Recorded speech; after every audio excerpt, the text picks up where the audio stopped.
بسم اللہ الرحمن الرحیم۔ السلام علیکم۔ عجیب ڈھٹائی ہے۔ عمران خان اور ان کے ترجمان کہتے ہیں کہ ان کے تحفے اور ان کی مرضی اور بیچ دیے تو کیا ہوا، لیکن حقیقت یہ ہے کہ عمران خان نہیں بلکہ یہ وزیر اعظم پاکستان کے تحفے تھے۔ ان کو توشہ خانہ میں جمع کرنے، آکشن کرنے اور اپنے پاس رکھنے کا ایک پاکستانی قانون موجود ہے، جس کی روح سے وہ ایک وزیر اعظم اگر چاہے تو 50% ادائیگی کر کے کسی تحفے کو اپنے پاس رکھ سکتا ہے، لیکن فروخت نہیں کر سکتا۔ 18 دسمبر 2018 کو عمران خان حکومت کے بنائے گئے یا جاری کیے گئے ایک قانون جس کا نمبر ہے 8/2/2017-TK، اور اس نمبر سے بھی واضح ہے کہ یہ قانون شاید خاقان عباسی کی حکومت میں تیار کیا گیا تھا، لیکن جاری کرنے کا اعزاز عمران خان کو حاصل ہوا، اور شاید عمران خان صاحب نے پڑھا بھی نہیں تھا، اس لیے انہوں نے اس کے پرخچے اڑا دیے۔ تو اس قانون میں جو لفظ لکھا ہے وہ انگریزی کا لفظ ریٹین استعمال ہوا ہے، کہیں پر بھی پرچیز کا یا خرید کا لفظ نہیں ہے، اور نہ وزیر اعظم یا صدر کو اختیار حاصل ہے کہ وہ اپنے پاس رکھنے یعنی ریٹین کرنے والے تحفے کو آگے فروخت کر سکے۔ پہلی بات تو یہ ہے کہ میڈیا پر چرچا صرف محمد بن سلمان کی گھڑی کا ہے، لیکن معاملہ صرف گھڑی کا نہیں بلکہ گھڑیوں کا ہے، اور درجنوں رولیکس اور اسی نوع کے دیگر گھڑیاں وصول کر کے فروخت کی گئی ہیں۔ اس کے علاوہ بھی کئی قیمتی تحائف ہیں جن میں شاید بعض گھڑیوں سے بھی زیادہ قیمتی ہیں، جو اپنی مرضی کی قیمت لگا کر، خرید کر اور پھر بازار میں فروخت کی گئی ہیں۔ ان کی کچھ تفصیل تو الیکشن کمیشن آف پاکستان کے توشہ خانہ کیس کے تفصیلی فیصلے میں دیکھی جا سکتی ہے، اس لیے وہ لوگ عمران خان کو میرے نزدیک رعایت دے رہے ہیں جو اس بحث کو صرف محمد بن سلمان کی گھڑی تک محدود کر رہے ہیں۔ اخلاقی لحاظ سے جو سبکی اور رسوائی ہوئی میڈیا میں صرف اس کا تذکرہ ہو رہا ہے، لیکن اس عمل میں کئی جگہ پہ قانون کی صریح خلاف ورزی کی گئی، اور اس لیے الیکشن کمیشن نے عدالت میں کیس رجسٹر کرنے کی حکومت کو ہدایت کی تھی۔ مثلاً توشہ خانہ کے قانون کے سیکشن 5 کے الفاظ یہ ہے کہ cabinet division will get the value of the gifts assessed from government sector experts in FBR. Cabinet division will also get the value of gifts assessed by the private appraiser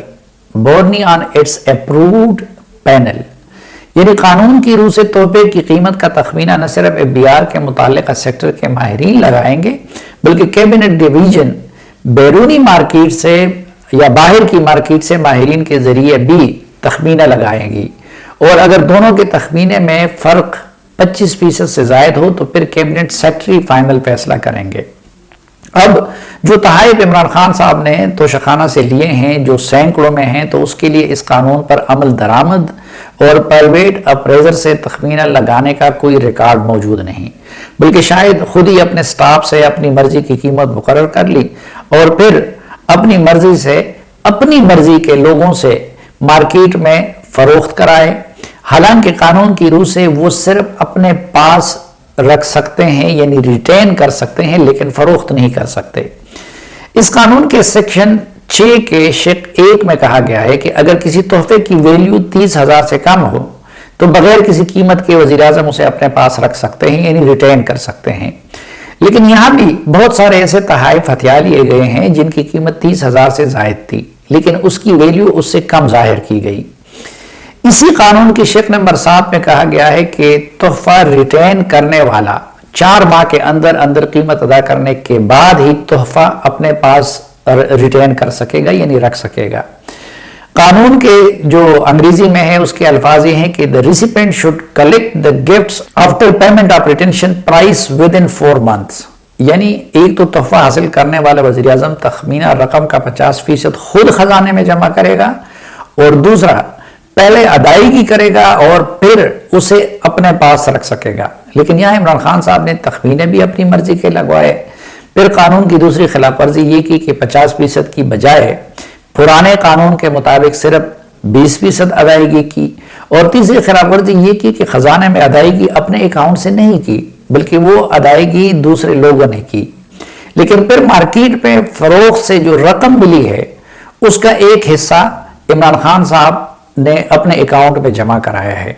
حالانکہ اس قانون کی روح کے مطابق ادائیگی صرف وہ شخص یعنی وزیر اعظم خود ہی کرے گا، گویا ادائیگی کسی اور نے کی اور فروخت سے آنے والی رقم کا ایک حصہ عمران خان صاحب کے اکاؤنٹ میں آیا۔ واضح رہے کہ عمران خان صاحب کے اکاؤنٹ میں ان تحائف کی فروخت سے ملنے والی رقم کا 6 حصوں میں سے صرف ایک حصہ آیا ہے، اور میری معلومات کے مطابق زیادہ رقم 2 مشہور خواتین، ایک معاون خصوصی، ایک سینیٹر اور ان کے بھائی اور ایک ڈیلر کے ہاں گئی ہے۔ خلاصہ کلام یہ ہے کہ معاملہ ایک گڑی کا نہیں درجنوں گڑیوں کا ہے۔ گڑیوں کے علاوہ ایسے قیمتی تحائف بھی ہیں جن کی قیمت گڑیوں سے بھی زیادہ ہے۔ یوں معاملہ کروڑوں کا نہیں بلکہ اربوں کا ہے۔ پھر قانون کی خلاف ورزی یہ ہوئی کہ تحائف کا تخمینہ لگانے کے لیے مجوزہ کمیٹی سے منظوری نہیں لی گئی۔ پھر قانون کی خلاف ورزی یہ ہوئی کہ صرف اپنے پاس رکھ سکتے تھے یعنی ریٹین کر سکتے تھے، لیکن ریاست مدینہ کے دعویدار عمران خان صاحب نے اپنے پاس رکھنے کی بجائے ان تحائف کو فروخت کیا۔ پھر قانون کی ایک اور خلاف ورزی یوں کی کہ خریداری کے لیے رقم اپنے اکاؤنٹ سے ادا نہیں کی بلکہ وہ ادائیگی کچھ اور لوگوں نے کی۔ ایک اور خلاف ورزی یہ ہوئی کہ تحائف کے فروخت سے جو حصہ انہیں ملا تھا وہ ان کے اکاؤنٹ میں تو آ گیا تھا، لیکن الیکشن کمیشن کے گوشواروں میں اس رقم کو ظاہر نہیں کیا گیا تھا، جس کی بنیاد پر الیکشن کمیشن نے انہیں نااہلی کی سزا سنائی۔ یہ تو قانونی پہلو ہے،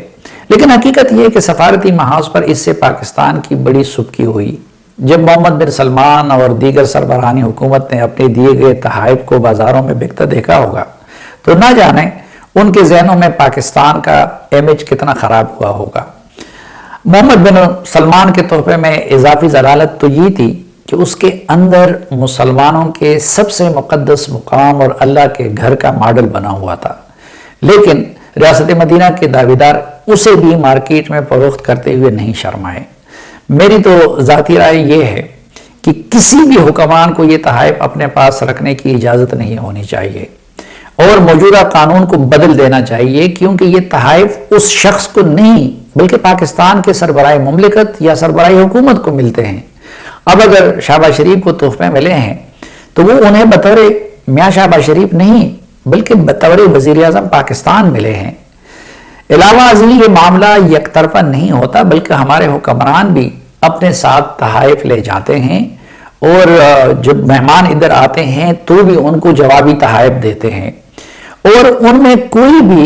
ان تحائف کو اپنی جیب سے نہیں خریدتا بلکہ وہ سرکاری خزانے سے خرید کر دیتے ہیں۔ اب دوسروں کو دے تو سرکاری خزانے سے دیں، لیکن جب آپ کو ملے تو انہیں آپ اپنا ذاتی جاگیر سمجھے، یہ کہاں کا انصاف ہے؟ اب جب عمران خان صاحب کو ملنے والے تحائف اور اس میں ہونے والی گڑبڑ کی تفصیل سامنے آئی ہے اور رسوائی اور سبکی ہو گئی ہے، پہلے بھی پرائم منسٹرز کے خلاف یہ کیس چل رہا ہے، تو ضرورت اس امر کی ہے کہ وہ ساری تفصیل سامنے لائی جائے کہ انہوں نے یعنی عمران خان صاحب نے کس ملک کے حکمران کو پاکستان کے سرکاری خزانے سے کیا تحائف دیے۔ بلکہ بہتر یہ ہوگا کہ گزشتہ 30-40 سال کا ریکارڈ قوم کے سامنے رکھا جائے اور بتایا جائے کہ میاں نواز شریف، گیلانی صاحب، پرویز مشرف صاحب، شوکت عزیز صاحب، عمران خان صاحب اور دیگر کو کیا کیا تحائف ملے، ان میں سے کس نے کیا اپنے پاس رکھا یا خرید کر فروخت کیا، اور کس نے دوسرے ممالک کے سربراہان کو کیا تحائف دیے۔